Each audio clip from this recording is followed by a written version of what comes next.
Je m'appelle Marlène. Je fais partie de ce que les historiens appelleront peut-être les exilés covidiques. Ces Parisiennes et Parisiens traumatisés par le premier confinement qui ont fui la capitale pour trouver un logement moins cher, plus spacieux, avec un extérieur, un jardin ou une terrasse. J'ai parcouru plus de 3600 kilomètres pour trouver ce refuge au vert à moins de 2 heures de Paris. J'ai découvert cette région par hasard, entre 2 visites. La vie d'avant, c'était ça. La scène, les rencontres, le mouvement, le tournage, le réseautage. La vie d'après, du moins les premiers mois, ça a été ça. Plus d'une quinzaine de meubles à monter seul pour passer de mon studio à ce petit étroit. Et puis surtout, ça. Le plaisir de se réveiller avec le chant des oiseaux, comme mon studio parisien donné sur les embouteillages. Au-delà du strass des paillettes, la vie d'avant c'était surtout ça. Les papis mamies en maison de retraite, public fidèle et attachant qui m'a permis de devenir chanteuse et intermittente du spectacle, et de le rester, même masquée. En février, en rentrant d'un spectacle dans ma nouvelle région d'adoption, je passe devant un panneau routier indiquant une ville. Je réalise que ce nom m'est pas inconnu. J'appelle ma mère quelques jours plus tard. Mardi, j'ai chanté donc dans une maison de retraite, ça s'est très bien passé. Et en rentrant, je sais pas pourquoi j'ai eu envie, j'ai pleuré en fait sur la route en rentrant. Et bon, j'ai mis ça sur le compte du fait que j'étais fatiguée, que j'avais pas vu beaucoup de monde depuis longtemps. Mais là aujourd'hui,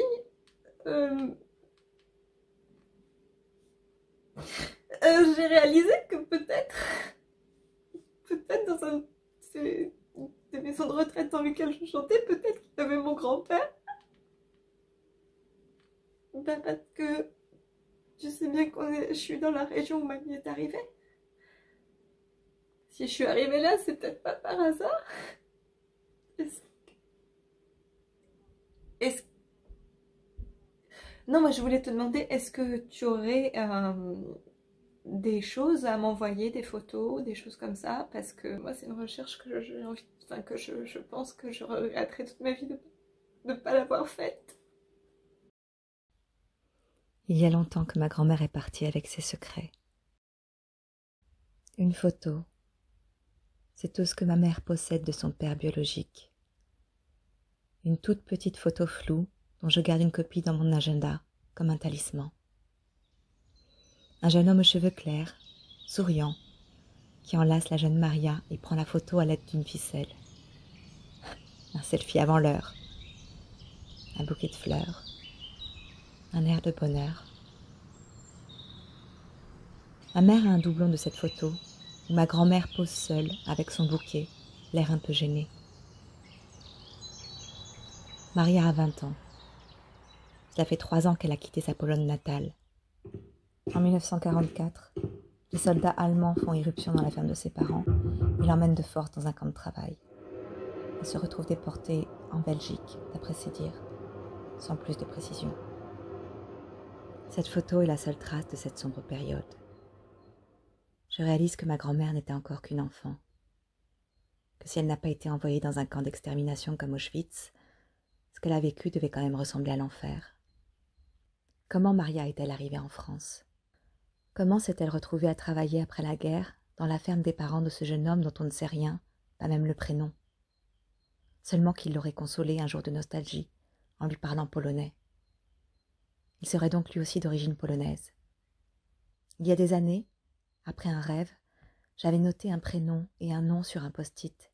Goran quelque chose, un nom compliqué à consonance slave. Je n'ai jamais retrouvé ce post-it. Mais la vie m'a amené malgré moi sur les pas de Maria Jagielka. Je décide de les suivre et de partir à la recherche de cette famille de fermiers d'origine polonaise qui aurait accueilli des ouvriers étrangers après la guerre et dont un fils pourrait correspondre au jeune homme de la photo. Les archives de recensement de la ville sont consultables sur Internet jusqu'en 1933. Pour avoir accès au registre de 1946, je dois donc me rendre aux archives départementales. J'ai la matinée pour trouver. 2 heures pour chercher une aiguille dans une botte de foin. Par chance, dans les 27 pages du registre, il y a une colonne nationalité qui permet un tri rapide. Je m'arrête sur chaque nom à consonance étrangère, du moins slave. Une famille au nom bien polonais semble avoir le profil. Mais les 3 enfants en âge de correspondre sont des filles. Il y a finalement beaucoup moins de candidats que je le craignais. Moi qui redoutais d'avoir plusieurs hypothèses à envisager et pensais ressortir avec une shortlist à explorer, je me retrouve sans piste sérieuse. Je commence à élargir ma recherche aux noms à consonance belge, hollandaise. Ma mère aurait-elle mal compris? Ou ma grand-mère aurait-elle menti? L'heure tourne. J'arrive aux dernières pages. Je regarde de plus près les derniers noms, à l'affût. Un nom à consonance polonaise m'interpelle. C'est le nom de jeune fille de l'épouse. Son mari, le chef de famille, a lui un nom bien français. Ils ont 3 enfants, dont un fils qui est né la même année que Maria. C'était la dernière page. C'est la seule piste qui pourrait correspondre. L'origine polonaise serait donc du côté de la mère, qui aurait pu transmettre sa langue à son fils, au nom et au prénom 100% français. Bien loin du Goran Brokovich que j'avais imaginé. Je suis sous le choc. Je cours aux toilettes pour reprendre mes esprits et mon souffle sous le masque. En cherchant sur internet, j'ai vu qu'il était décédé il y a 2019. Ce monsieur, donc si c'est lui, c'est vrai que c'est un peu con à 2 ans près. Et bon, c'est peut-être pas lui, je sais pas du tout. Sur le chemin du retour, je décide de faire un détour au cimetière, dans l'espoir d'y trouver une photo, peut-être une photo de mariage, et de vérifier la ressemblance. Par chance, la tombe est située sur l'allée la plus proche de l'entrée, la première que je parcours. Je trouve très vite la tombe de ce monsieur et de son épouse. Mais aucune photo. Je reste dans le flou. J'ai le temps de me rendre sur le lieu-dit mentionné dans le registre. Il correspond tout à fait à ce que ma grand-mère avait décrit.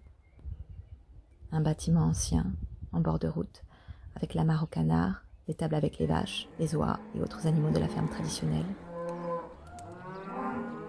Maria serait partie d'ici sans dire qu'elle était enceinte, et sans le sou. Elle disait ne pas être amoureuse du jeune homme. Il l'avait consolée, il avait été gentil. La petite Polonaise déportée aurait donc quitté le fils de bonne famille pour aller accoucher seule dans une autre région, pour garder sa liberté. Quel courage elle a eu. Ce goût de la liberté me parle tellement, moi qui ai aussi quitté un jeune homme d'origine polonaise, tiens donc, alors qu'il pouvait m'assurer un confort matériel appréciable. Mais est-ce la vérité? L'inconnu de la photo était-il vraiment libre? S'il ne l'était pas, pourquoi avoir donné à Maria ces 2 photos, si c'était des preuves aussi compromettantes pour lui? Les jours suivants, la tristesse m'envahit. Je pleure une journée entière sans comprendre pourquoi. Je pleure sur un grand-père décédé avant d'avoir pu me raconter son histoire. L'histoire de Maria, mon histoire. Un grand-père qui n'est peut-être pas le mien. Ça n'a pas de sens. Je décide de retourner à ma vie. Et 2 semaines plus tard, à la date anniversaire de sa mort, une idée me vient, comme une dernière bouteille à la mer. Peut-être que cet homme a confié son secret à un proche encore en vie, une sœur, un ami, un enfant, un petit-fils. Peut-être a-t-il ressenti le besoin de raconter cette histoire avant de partir.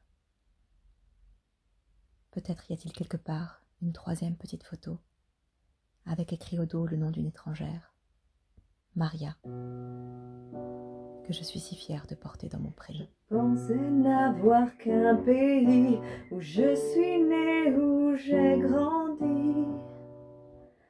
Mais parfois me vient sans raison, comme une lointaine douleur, le doux refrain d'une étrange chanson qui me parle d'hier et d'ailleurs. Non, non, non, non, non, non, non, non, non, non, non, non, non, non, non, je n'oublierai jamais ton nom. Je pensais qu'ici mes souvenirs n'étaient que jeux, soleil et rire. Mais parfois surgissent dans un éclair des blessures étrangères oubliées, comme si malgré le temps et les frontières, dans mes veines coulait ton passé. Non, non, non, non, non, non, non, non, non, non, non, non, non, non, non, je n'oublierai jamais ton nom. Depuis que je sais ton histoire, j'ai retrouvé ta mémoire. J'aurais tant aimé l'entendre de ta voix, mais la vie ne l'a pas voulu. Il me faudra un jour marcher dans tes pas, recoller vos vies disparues.